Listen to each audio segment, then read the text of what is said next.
Well, hey, everybody, welcome to Holy Trinity. This is continuing our interview series, and today I have Doug Southard. Doug, thank you so much for joining us today. I've been looking forward to having a conversation with you because every time I talk with you, I always learn something new, and so I'm just so grateful for your presence in our church. But let's get started. So, just tell me about yourself, man. My favorite subject, huh?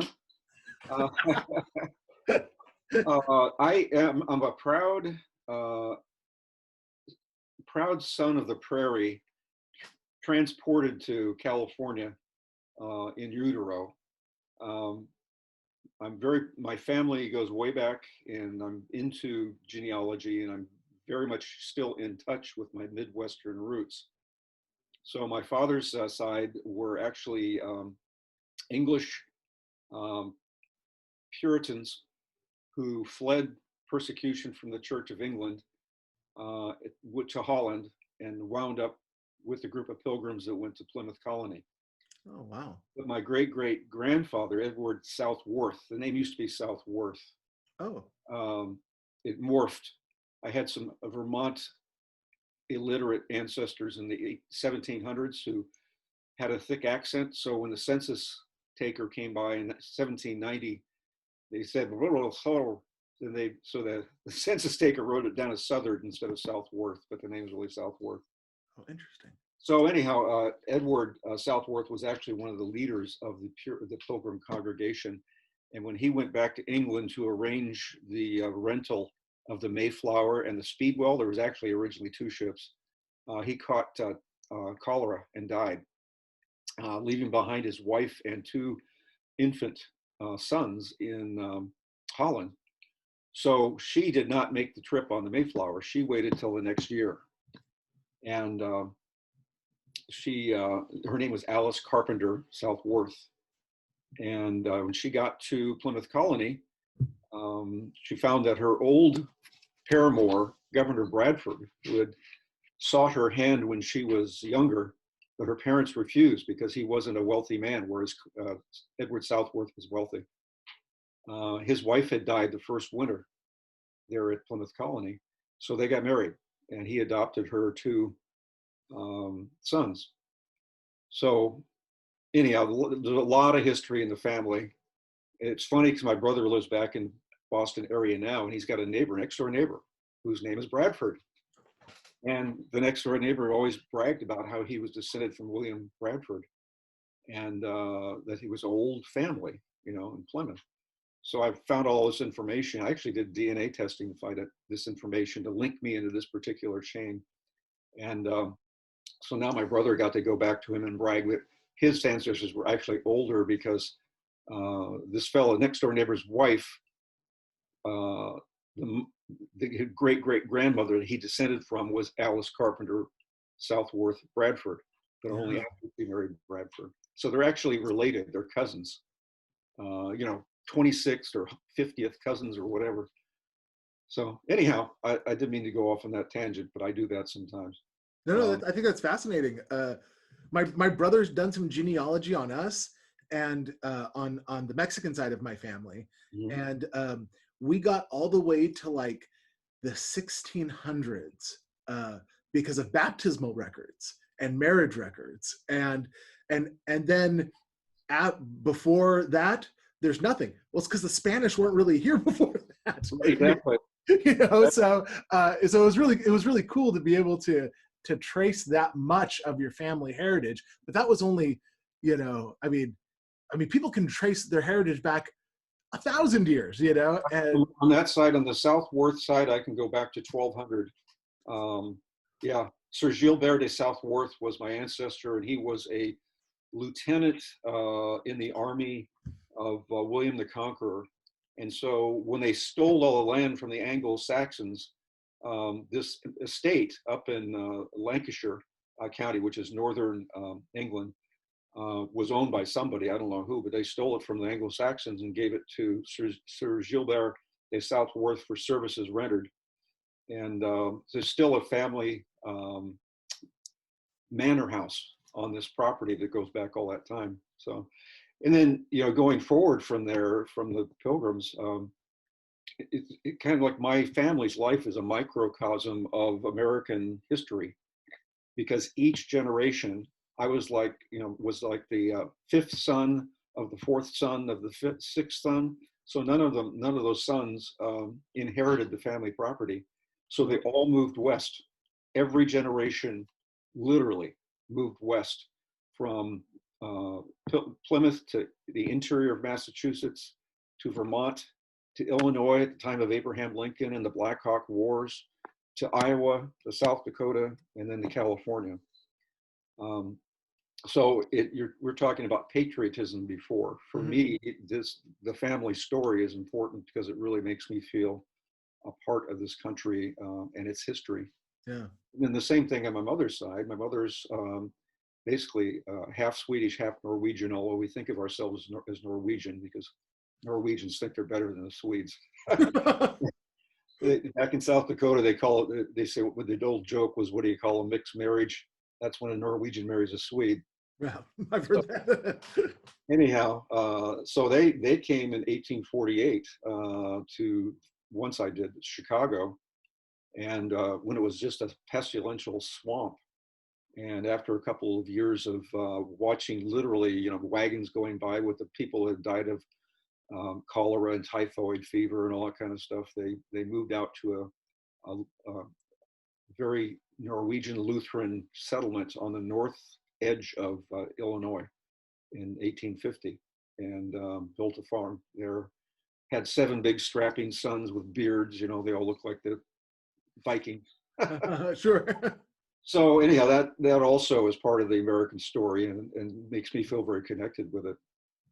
So anyhow, I have my mother's side. My mother was the youngest of 13 children, wow. 11 of whom survived infancy. Yeah. Her mother was pregnant, by their count, 15 times. Wow. For a period of 20 plus years. So that when my mother was born, she was the youngest of the 13. Her oldest brother was already married, and her first niece was born when she was 5 months old.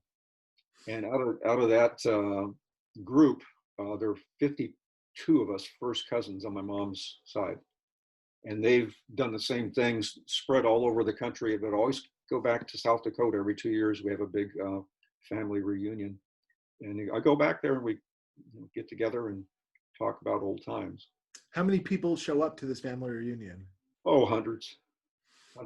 So we actually break it down into groups, and we'll have a cousins reunion usually the night before the big family reunion.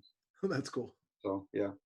So anyhow, I feel very connected to those folks, and even have a plot picked out in the cemetery of the little Lutheran church called Midway Lutheran Church, which my 2 grandfathers, Gustav Gulliksen and Thomas Thorsen, literally built on the land that they homesteaded in South Dakota. Wow. And that church has been kept up by the family for 120 years. And wow. So we have 5 generations buried there, married there. My mother was baptized there, etc. And it's a cute little church out in the middle of a cornfield, very, very nicely kept. And where at in South Dakota? This is it's called Midway Lutheran Church, so it's near Brookings, South Dakota. Brookings is where South Dakota State University is, and it's kind of the focal point of the family. Do you know who the pastor is there right now? There isn't one. They have kind of a rotating deal where the pastor has several small churches like that, and he rotates once a month or once every 3 weeks. And then when we have church services there on the Sunday after the big family or the family reunion, I've got 2 cousins who are Lutheran ministers. One of whom went to school at St. Olaf at the same time Paul Michelson went to school there. Yeah. Knows Paul Michelson. And his name is Jim Gulliksen. He lives in Minneapolis. He presides. So. Wow. And the other one, is he a ELCA pastor? His name was, he's passed away now, but Cliff Molksnes. He's got a very strange Molksnes, Norwegian name. So I feel, it's funny because I feel when I think of myself, I think of myself as being Norwegian and English, although I've got other stuff mixed in there too. Right. So anyhow, then the family came forward, and long story short, my dad was a sharecropper because my dad's family was very poor. They lost all their property during the Depression. His own dad had taken over the father-in-law's hardware business in Aurora, South Dakota, which is a dusty little town outside of Brookings, and it was a hardware store, and he was selling hardware to farmers. And when the crash of '29, et cetera, hit, the farmers stopped buying stuff, so the business went bankrupt. Yeah. So as a result, they were hired men. That is, his father and his brothers didn't have a farm of their own, and they were hired men. And my dad was a real hardworking guy. He started his own business when he was 14, sharecropping for other people. So when he graduated from high school, he was still sharecropping full time, where he would work other people's land for a cut of the profits. And then his draft notice came. So they had exempted farmers for a while because they needed farmers. And he already had two older brothers that were in the service. One was in the service, and one had polio and was unavailable for the service. So he should have been exempt, but they ran out of bodies in 1944. So he joined the Navy, and he wound up in significant actions in the Eastern Pacific, including Saipan and the invasion of Okinawa. Whoa. His ship actually got hit by a kamikaze, and he was a navigator and a signalman and a quartermaster. And anyhow, he had volunteered while they were offloading the Marines to go onto the beaches of Okinawa, which was very, very hot. It was in August. I think maybe it was June. Anyhow, it was really hot. And he was cross-trained as a radio man. And the captain asked him if he would go below and relieve the radio crew, because they were down in the bowels of the ship, no air conditioning, of course, hotter than heck. And he volunteered to go down there and spell them. And right then, a piece of a kamikaze came off and hit his duty station, and the guy who was at his station was killed. Oh. So he always said, they told us in boot camp, never volunteer, but if I hadn't volunteered, you wouldn't be here, is what he used to tell me. Wow. So, yeah. Well, that's fascinating. So anyhow, he loved California. He had never been out of South Dakota in his life. And once he saw California, he saw the opportunities. So he settled down in Los Angeles. After the war, my mom came out with her sister, and they each married their boyfriends, and started a life in West LA. So I was actually born in Inglewood, which is kind of a rough neighborhood now, but back then it was just tiny little houses. Right. And so we started off with two couples in a 2-bedroom, 1-bath, 900 square foot house. Awesome. And then worked his way up from there. And along the way, he was working as my dad was a real jokester and a storyteller and real sociable. And he knew how to deal with adversity. So he always landed on his feet. When I tell my kids about how poor my dad's family was, they were so poor that when he was 8 years old and his adult teeth were coming in, middle of the Depression, and they were starving. They were picking dandelions out of the ditches and wild stuff and hunting for food. And he was basically living on a diet of oatmeal at the time, because all the milk and the good meat and the high protein stuff was going to the baby, his younger brother, and to the older brother who was working, supporting the family on a WPA job. And so my dad's teeth came in deformed with lines from malnutrition. Yeah. And one of the things the Navy did for him, he had never seen a dentist in his life. So when he went to the Navy, they capped his teeth, so he had a nice smile. And it changed his life, because he always used to be mump-mouthed and not smile at people, even though his inclination was to be real outgoing. Yeah. So he said that in a lot of ways the Navy saved his life. Wow. Wow. Eventually, after working a lot of jobs in retail sales, he went to night school to get a CPA credential. He was really good at math. The family, well, for some reason, they were all real good at math. And even my brother's got a PhD in computer science. And so he got that degree, and after one failed business that he was involved in during the Korean War, he got a job with Copley newspapers as a bookkeeper, and he literally worked for them for 35 years, missed one day of work, sick in 35 years. One time he had the flu so bad he couldn't get out of bed, but he was just tough as nails. Yeah. And used to hard work. And he worked his way up from being a bookkeeper to being the treasurer and controller of Copley newspapers. And this is the corporation, family-owned corporation that owned the San Diego Union, the San Diego Tribune, Yeah. Sacramento Bee, 13 newspapers in the LA area, the local newspapers, which is where I got my first job, was being a paper boy when I was 10. And I'm very proud of him, as you can tell. Yeah, for sure. He's the American success story. So And how many brothers and sisters do you have? I have one brother. He's 10 years younger. Has had jobs mainly in the aerospace industry. Oh, okay. And working on various things having to do with avionics, including heads-up displays. You may have heard the concept of heads-up displays. He worked on this is a type of display for fighter aircraft primarily, where they project the instrument panel on the inside surface of the glass of the canopy, so the pilot doesn't have to look down, because he can keep his eyes fixed where they need to be going at 500 miles an hour and still see the instruments. So, good idea.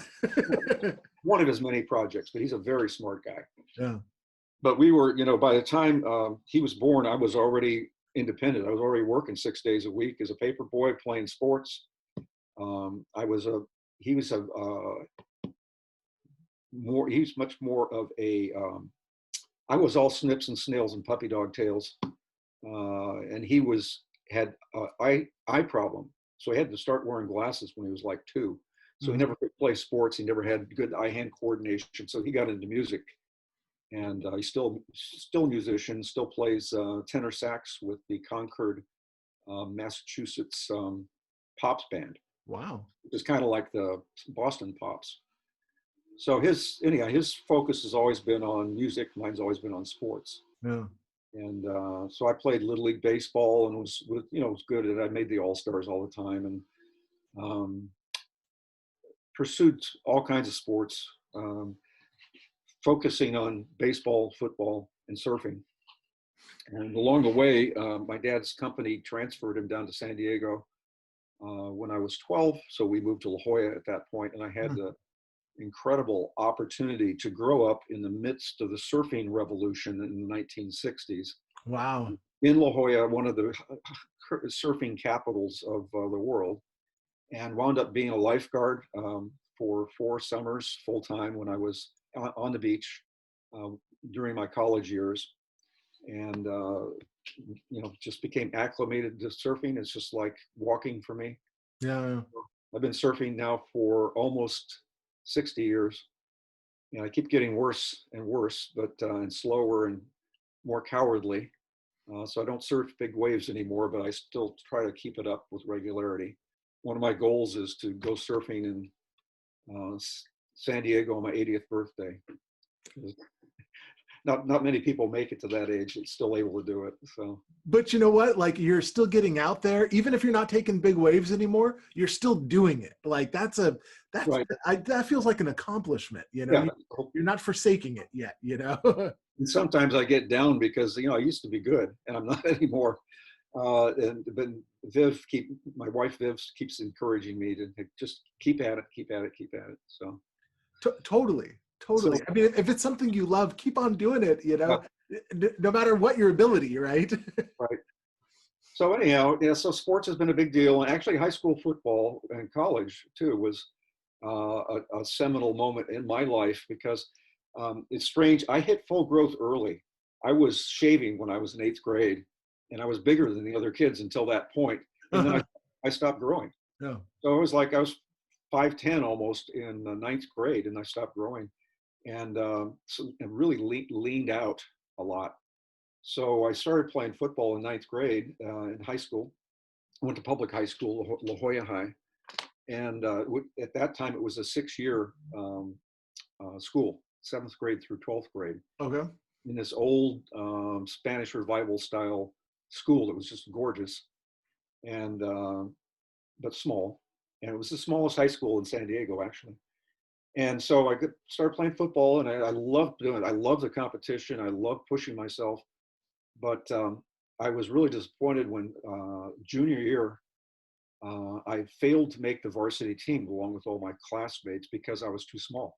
Mm. I weighed 148 pounds, and I had already broken 2 helmets and got a concussion and a broken wrist on a kickoff return. I played wing back and halfback, and the junior varsity coach even told my dad, "You shouldn't let Doug play football. He's going to kill himself. He just runs into brick walls with his head, you know." And we had old equipment. It was early 50s vintage plastic helmets, and this was like 1964, 65. Well, the plastic back in those days wasn't all that good, and the design wasn't that good. So I literally broke 2 of those helmets. Wow. That's So, but I really wanted to play. So I started on a big, high protein diet and lifting weights and running 6 days a week, and went from 148 to 178 in a year. whoa. All solid muscle. And I was at the point where I was bench pressing 220 pounds and really built myself up. So I made the varsity team my senior year, and our coach was really tough, and he whipped us into shape. And we wound up beating all the bigger high schools in San Diego and tied for the county championship with Kearney High School. And you remember Kearney, which is a big school. And yeah, so we did well. And I told my coach after that he probably saved my life because he worked us so hard. I'm talking, 110-degree days we were out there practicing. Yeah. And he worked us so hard that I felt like I didn't need to join the Marines in order to prove to myself that I was a man. I knew I could accomplish anything I put my mind to because I had done it through that process. I had set a goal and worked really hard for it and achieved it. Yeah. And so I said, you probably saved my life. I didn't have to join the Marines in the middle of the Vietnam War to prove to myself that I was a man. Yeah. Yeah. So then it was, off to college, and I was fortunate. I was a real hardworking student. I would not say I was the smartest guy around, but our school was very good academically, and I, came in near the top of my class with straight A's, and got various offers, but went to Stanford along with several of my classmates. Yeah. And the only trouble was my family didn't have any money.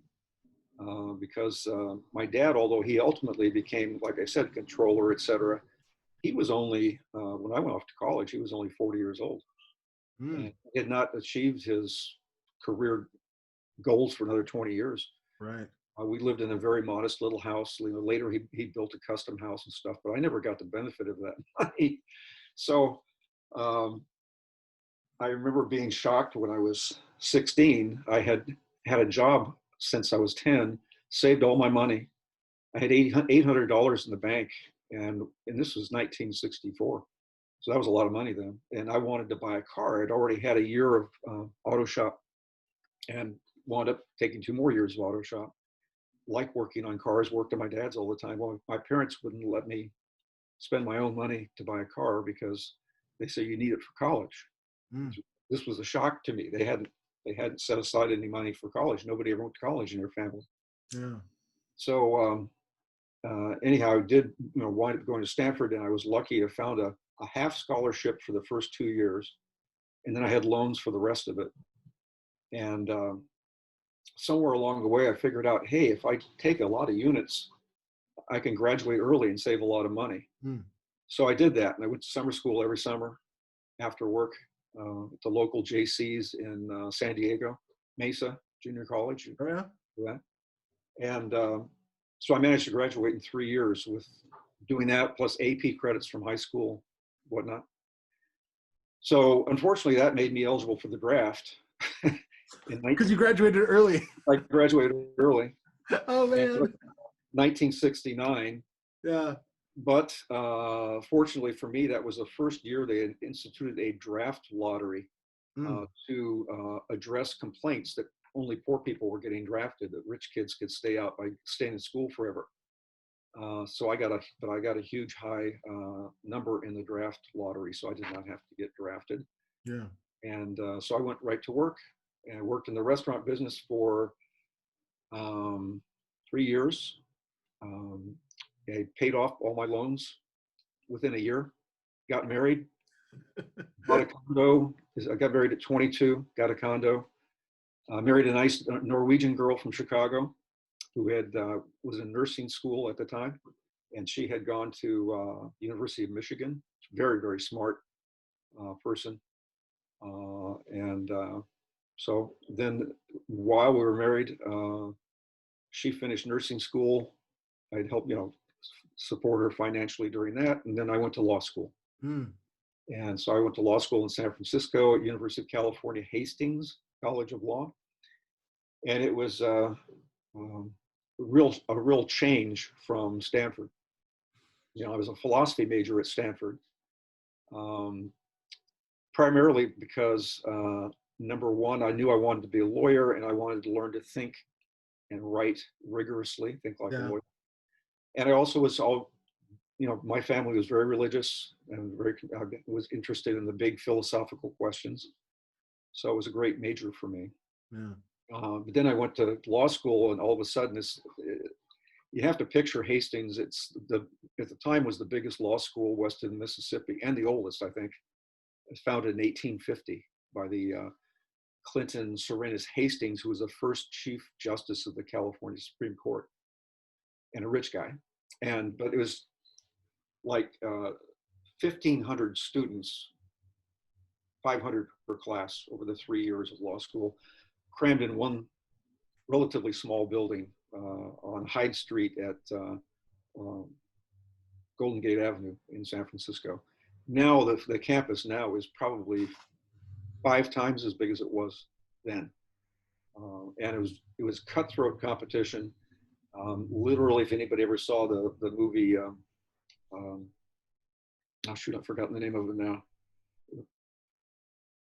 Anyhow, Paper Chase, a movie from back in the 70s about going to law school at Harvard, and the professor says, "Look to your left, look to your right." This is on the first day, first year. In 3 years, only one of you be left. And they said the same thing at Hastings, and it was true. There was an attrition rate was huge. So I would say probably only half the people who started graduated, and it was very, very rigorous. And so that was like an 80-hour-a-week task going to law school. So eventually I started the first year. I tried to keep working on the weekends, but it didn't work out. I was failing my classes. And strangely enough, the first class I took where I had a test was criminal law. And that winds up, that was the area of the law I went into. But when I went in, I studied really, really hard, really knew the subject well, but I didn't know how to take a law school test. We'd never done that as an undergraduate. We just wrote papers. Mm-hmm. So the test, the entire grade for the semester was a 4-hour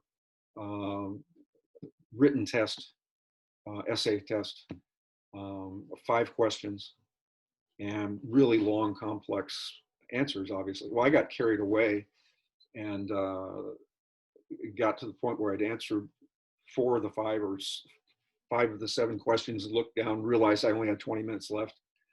So I'd heard in the hallway, oh, if you run out of time, you can just sketch out, outline an answer, and you'll get partial credit. So I did that. Got the test back, and afterwards, and it was like the first 5 or 6 questions, I got an A.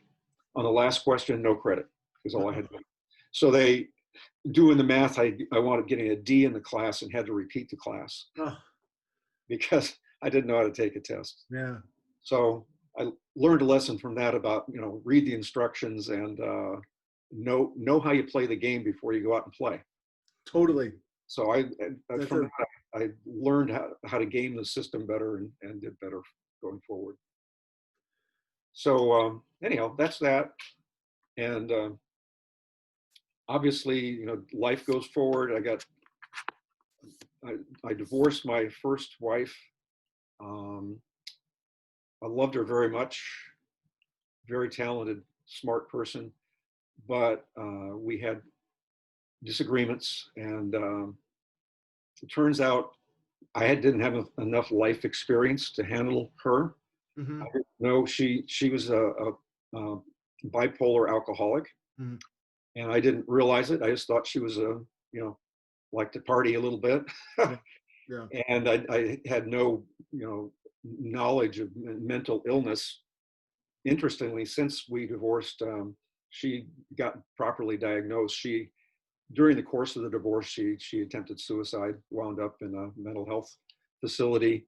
They properly diagnosed her, eventually got her on meds that changed her life totally.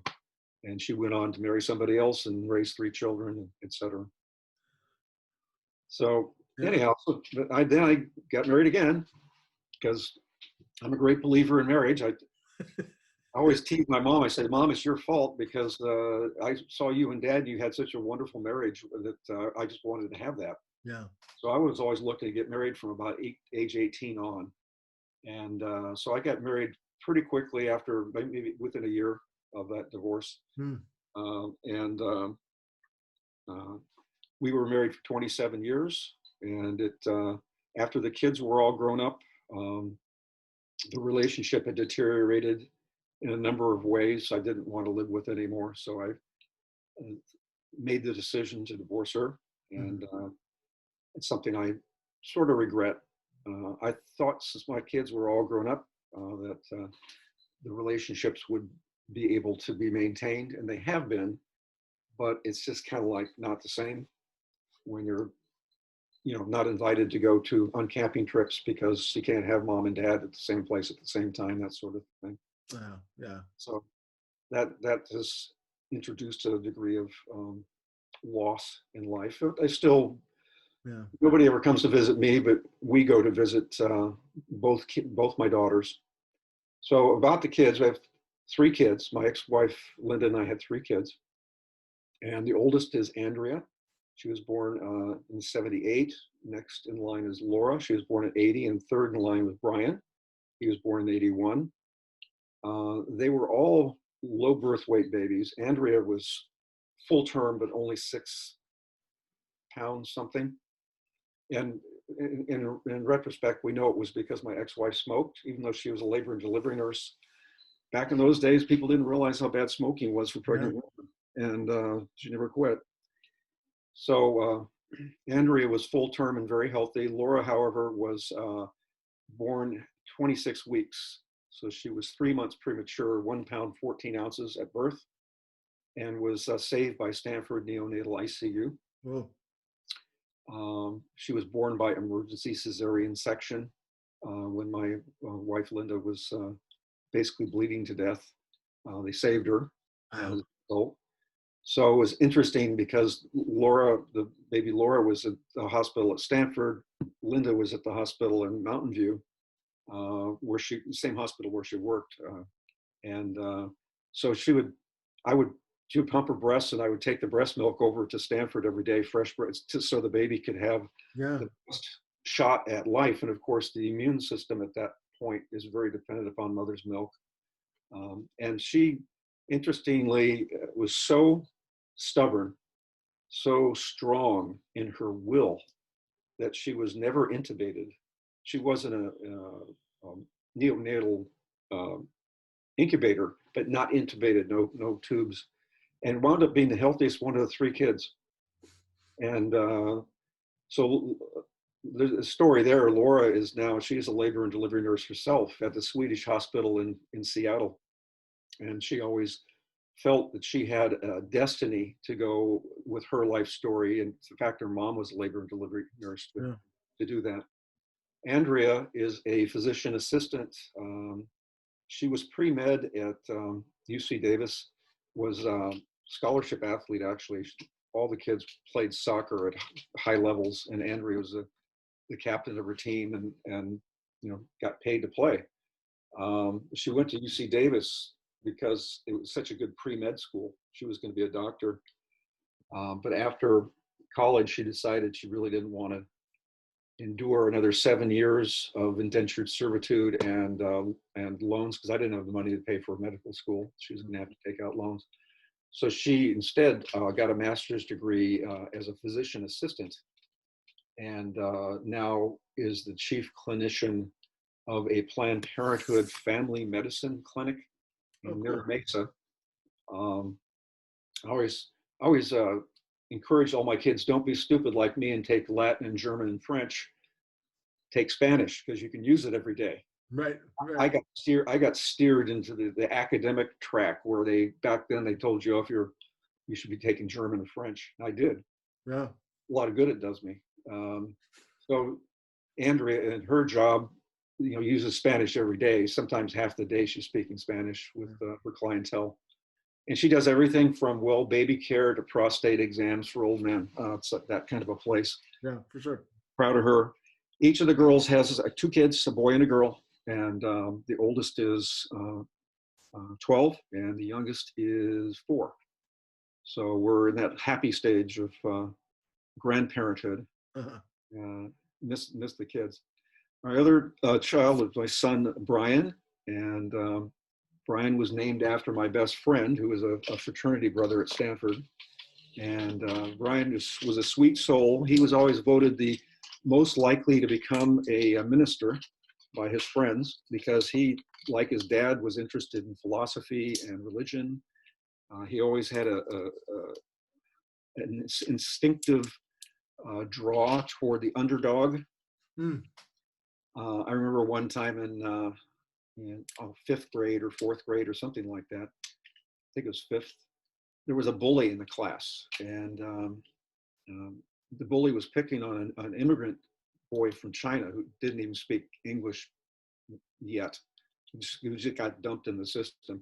And they're playing dodgeball, and the bully was coming up to the Chinese kid and throwing the ball right in his face from like 3 feet away. Yeah. So Brian went and intervened and tried to get the guy to stop, and the guy took a swing at him. What he didn't know was that Brian had been doing karate for years. And he wasn't like black belt. He was too young, but he knew what he was doing. And so the guy takes a punch at Brian. Brian ducks it and does a sweep. And within like 2 seconds, he's got the guy on the ground with his foot on his neck. So don't you ever do that again. Picking on the kids, and all the other kids are going, yeah, because they all didn't like the bully. So I'm very proud of him, because he got suspended from school for a few days for that, but it was worth it. Yeah, absolutely.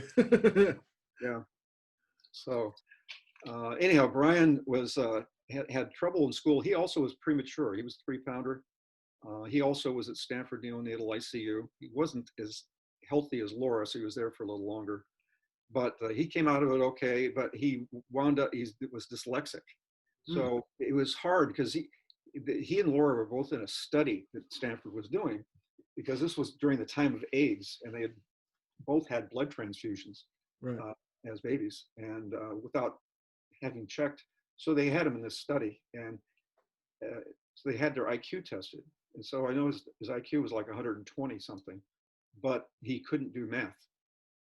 And he really, really struggled with math. He wound up having to take it in order to graduate from junior college. He had to take intermediate algebra over again as part of the general studies thing. And he had to take it 3 times before he finally passed. And he finally did. And the day he got the notification in the mail that he had graduated. He finally passed math and graduated from junior college. He was all happy. He and his roommate had a party.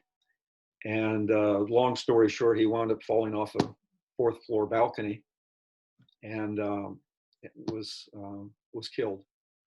And he was broken neck and brain injury, and so they kept him on life support for a few days. And then we all gathered around the bed together. They turned off the machine, and he passed with us holding his hand and talking to him.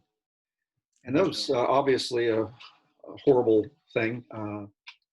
Has severely impacted all of our lives, his sisters and everybody else that knew him. It's one of those things where talk about, bargaining with God, just sitting there in tears saying, God, take me instead, take me instead. He was just such a beautiful, young, handsome, athletic, kind soul. And, a lot of potential. So that experience, I think, weighs on all of us all the time. It's just beneath the surface of everything we do, say, and expect out of life. I don't expect much after that. I don't expect to be happy. I don't expect to live that long.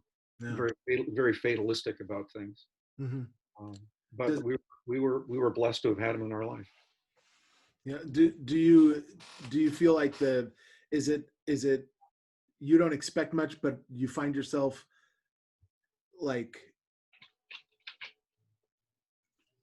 how do you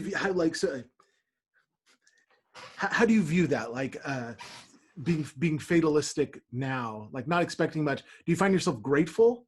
Like how does that play out for you? I totally understand the not. Yeah, I'm very, very, very grateful for what I have, but I really don't need much. It's like, I was never ambitious for money. I knew I wanted to be a public service and not just go out and get rich. Even now, it's funny, I play the stock market like every day. When I say play, I'm investing my 401ks and things like that, and I actively manage that. And I've accumulated basically more money than I need. But I still do it just kind of, it's like a game. It's like doing crossword puzzles or something to do. It's, yeah, I'm I like my dad, my brother. I do well in math, and I just like the challenge, the intellectual challenge. But I live life in flip flops and t-shirts. Even when I was a judge, people thought I was kind of odd because I wouldn't wear a tie. I hate ties. So I'd wear a golf shirt or a Hawaiian shirt sometimes underneath my robes. Because I didn't feel the need for that kind of formality. So anyhow, then I guess I've got my life up to about the time I was, well, to the father.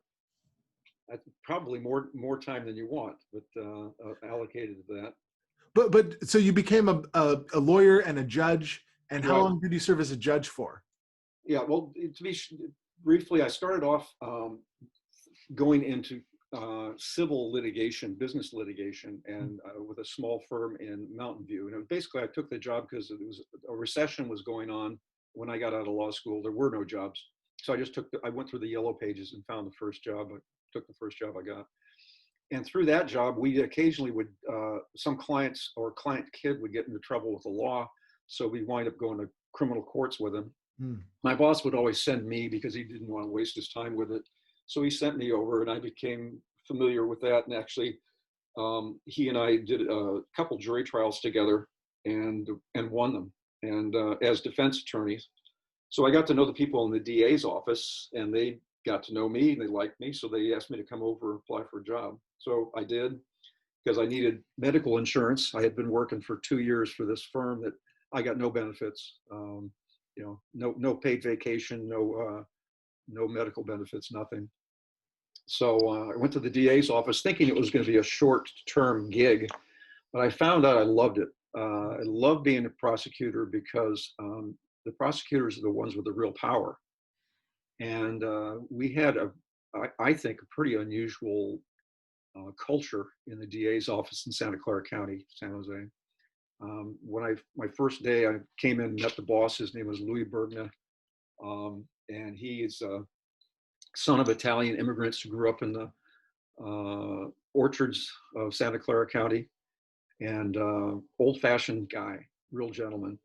And he said, now I want you to, remember this and remember that and remember this. Our job is not to win cases. Our job is to do justice.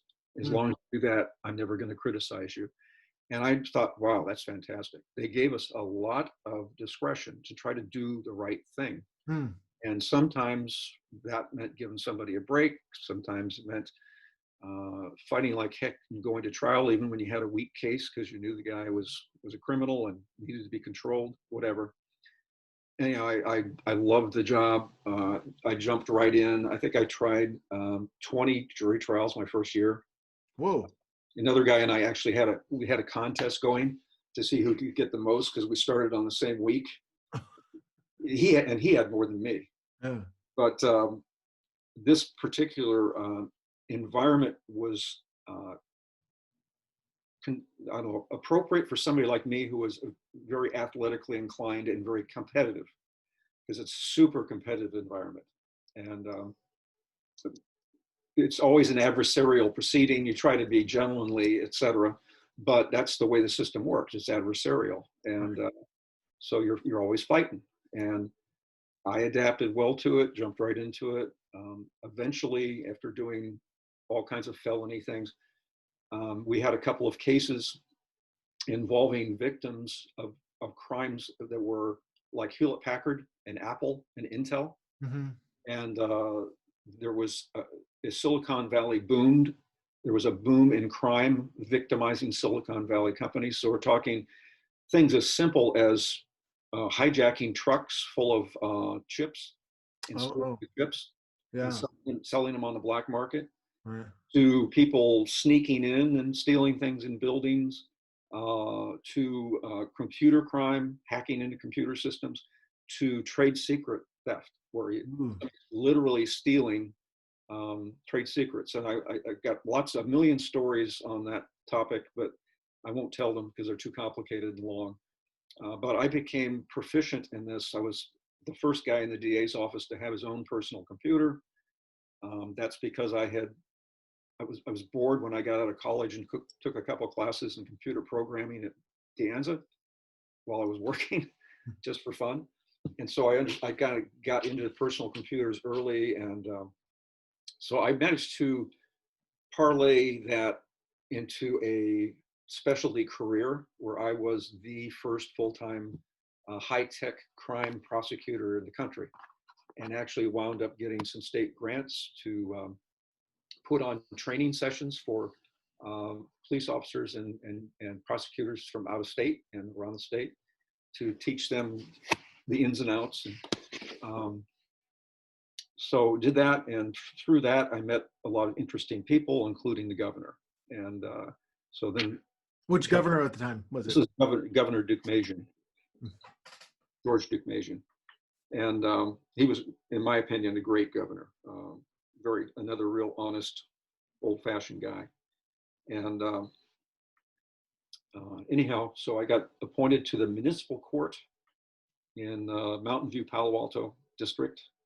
And eventually the municipal court and the Superior Court merged, so I became a Superior Court judge that way. So I was a judge for 24 years, starting age 39. Whoa. And yeah, I was young, and worked real hard. Again, especially was criminal law, and spent most of my career by choice in the Palo Alto facility, because that's where I had always lived, in Palo Alto, Mountain View, and Los Altos. That was home. And it was my dream. I had always wanted to be kind of a small town judge. And by being in the Palo Alto court, I really was a small town judge. So eventually, however, I got burned out on it.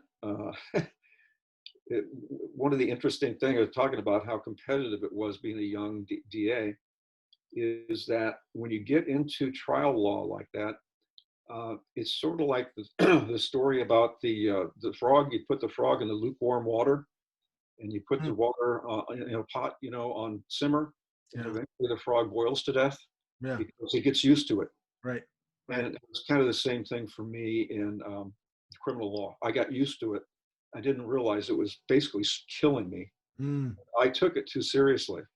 I was very conscientious. I used to bring piles of files home every night to read them, to be thoroughly up on all my cases. So anyhow, by the time I was 63, I was burned out, and I said, that's enough. I want to retire. So I did. And it's interesting, later, my doctor was doing some tests a couple of years ago when I turned 70, and he was looking at all my records. He said, Doug, I just realized you're healthier at 70 than you were at 60. You know, what the heck happened? I said, hey, I retired. I had no idea how much stress I was under all those years until I quit doing it. And to illustrate that, just as a for example, I smoked for over 40 years. I tried to quit many times, and something would always happen, and I'd go back to it. Have very addictive brain chemistry, and I was able to quit smoking within 2 weeks of retiring. Wow. Whoa. Because the stress was gone.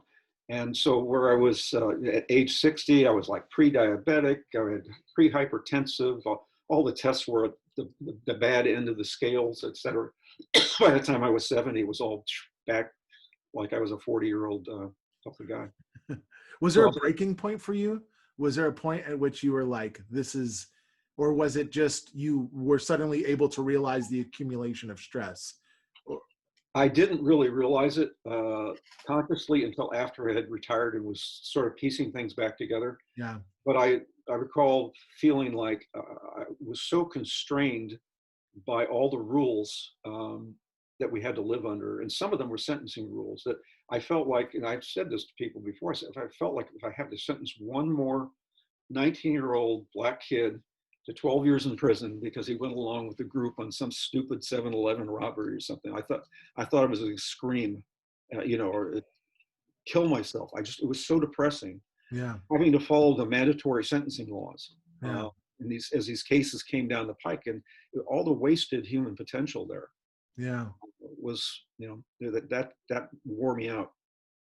And I kind of got to be like Roger King, you know. People would come in, they'd have their dispute, and I'd say, can't we all just get along? Come on, you know, do we have to fight about everything? So I get really tired of the whole adversarial nature of the system. Mm. And I played my part in it. I was a little cog in the machine of justice for a long time and did it faithfully. And but it was time to go. Well, at least you realized it was time to go. Yeah. You know, like, and you're in better health for it now. Do you have any hobbies or anything that you like, that you've taken up or you've continued to do throughout this time? Is there anything? I mean, I know you surf. I know you're an avid surfer, but any hobbies that you? Yeah.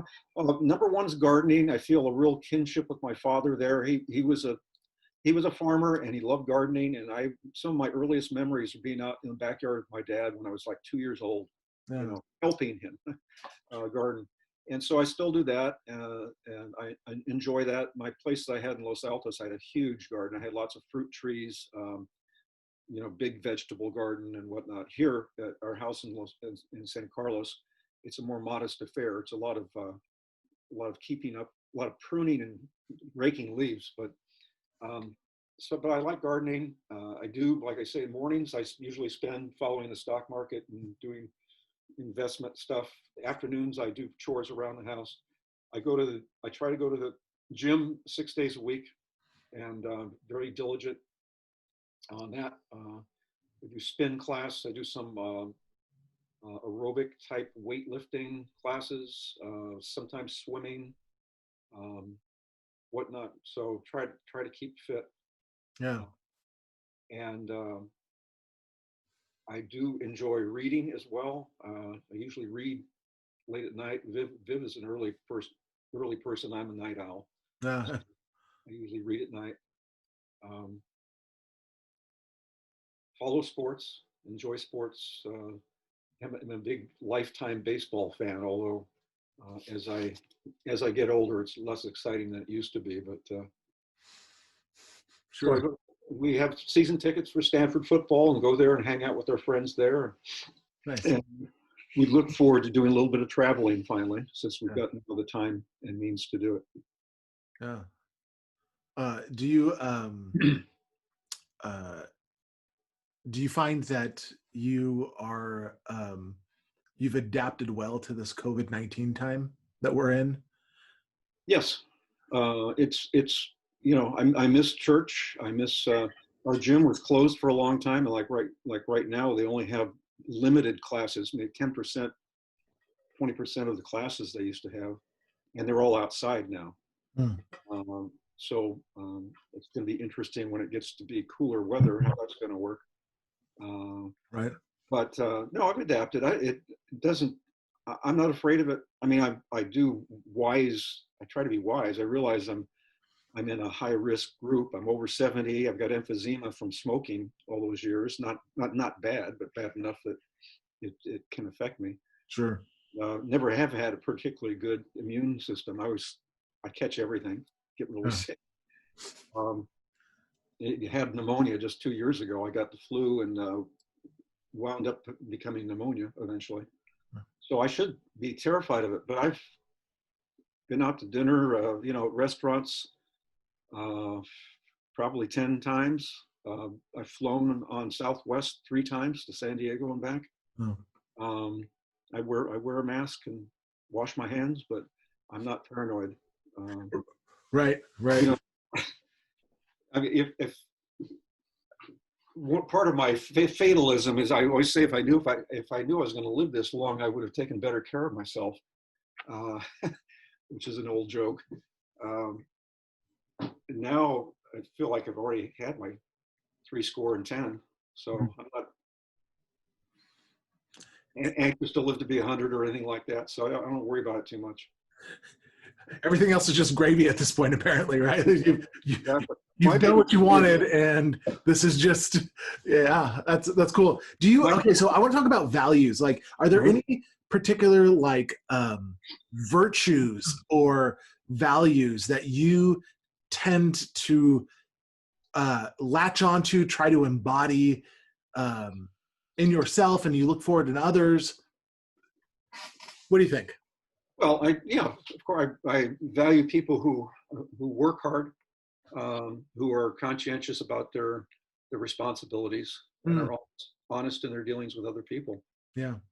That's the big thing. That's why I always, stressed for my kids, for them to be honest and hardworking, and they all are. So. Yeah.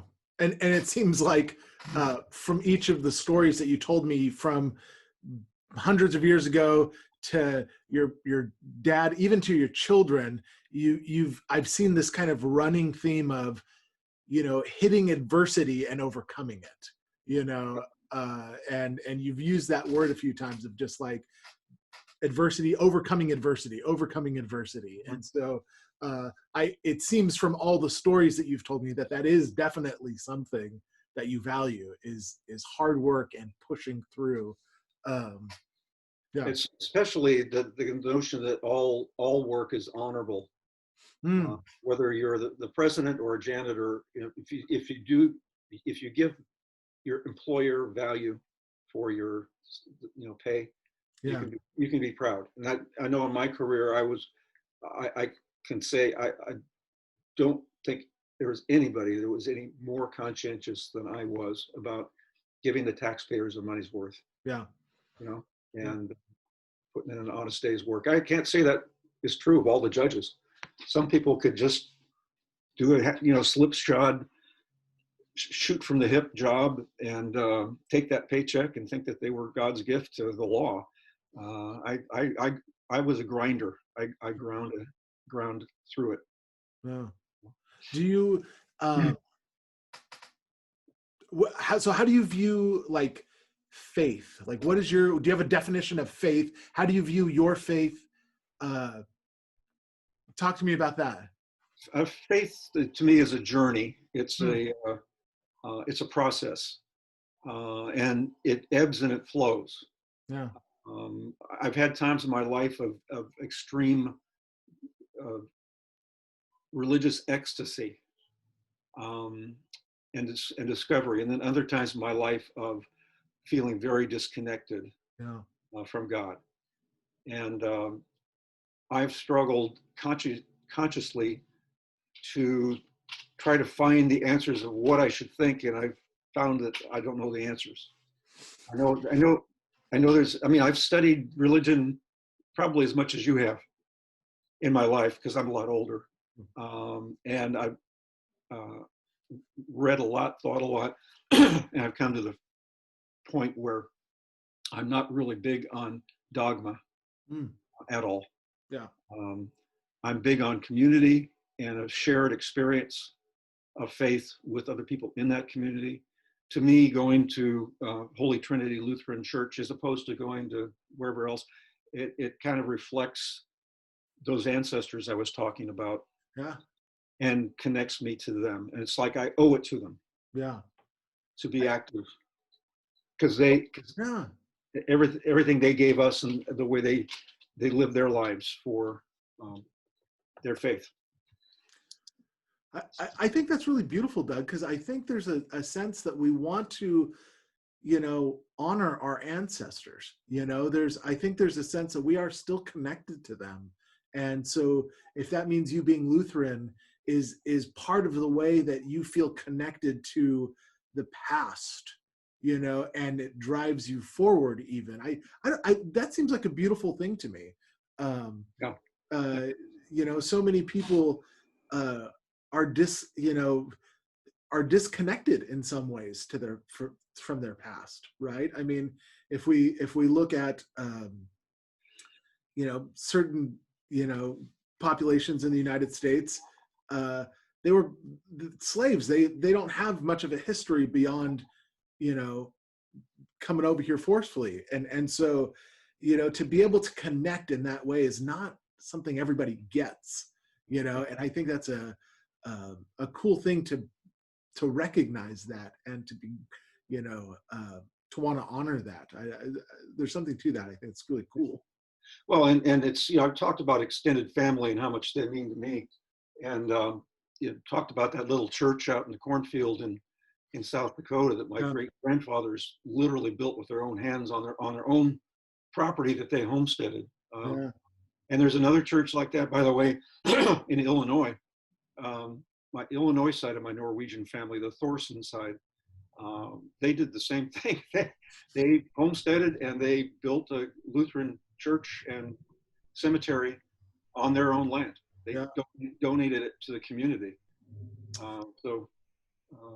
I went to Anne's grandfather's funeral in Illinois a couple of years ago now, and the church where the memorial service was held, we had to drive 20 minutes through cornfields.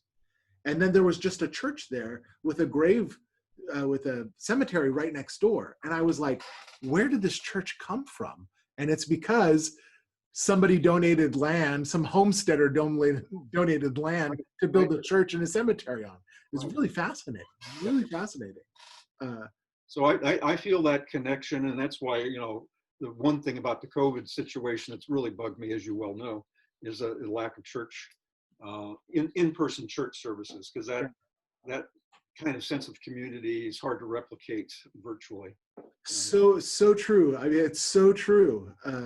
I don't disagree with that at all. It's really hard to replicate that. And I think especially for older people, it's hard to duplicate. I think younger people might have an easier time sensing community through technology. But I think for some older people, it's really hard. And I totally understand that. And there's no judgments. I think I really do think there's something to being next to each other. And I'm looking forward to when we do our, first in-person worship service in September 13th, we're going to do it. So, me too. So, yeah. Well, okay. So this is the last question I have for you. What is your hopes for our congregation, for Holy Trinity? Do you have any hopes for our church? I hope we can figure out a way to grow the congregation in numbers, especially with respect to getting more children in the congregation. Yeah. Um, the children are part of this continuity I was talking about. Uh, it feels like I'm doing something important if I am doing something to keep this church going. Mm. It's giving money, just money, or doing chores around the place, if it's going to benefit children. I want to see children coming up. One of the great disappointments in my life is that my ex-wife, who was raised Lutheran, but decided that as soon as she had her children, she decided she didn't have to go to church anymore. Mm. Didn't have to set an example for them. So I was the one that was teaching Sunday school and taking the kids every Sunday to church. And as a result, I think of their mother's indifference to organized religion. None of them are churching their children. Mm. Yeah. And I feel like it's been a significant failure in my life that I was unable to, despite my attempts to inculcate in my daughters the need to maintain and pass along these institutions to the future. Mm-hmm. So Yeah. that's what I look forward to. I don't know how you reverse the secular trend, but somebody's got to try. Well, I think your concerns and what you see is you're right. It's a trend in the United States, and I think church is changing because of it. And just like we have to adapt to COVID, we have to adapt to what's happening. And I truly believe that it's not letting the institution do the work of faith anymore. I think it's like individuals really owning their faiths. Because so often we could just allow, like, oh, we just go to church and that's what we do. We'll let the pastor, teach the kids. We'll let the Sunday school and not bring it into the home necessarily. And I don't think that works anymore. I think it has to be all out, everybody doing that, and kind of like the first disciples were doing, right? Mm-hmm. So, but it's turning a ship is very hard to do, and it takes time. And so you can't just do it right away. So, but I'm grateful for you, and I'm grateful for just all the stories that you brought, and I'm thank you for agreeing to be interviewed today. And thank you for asking me.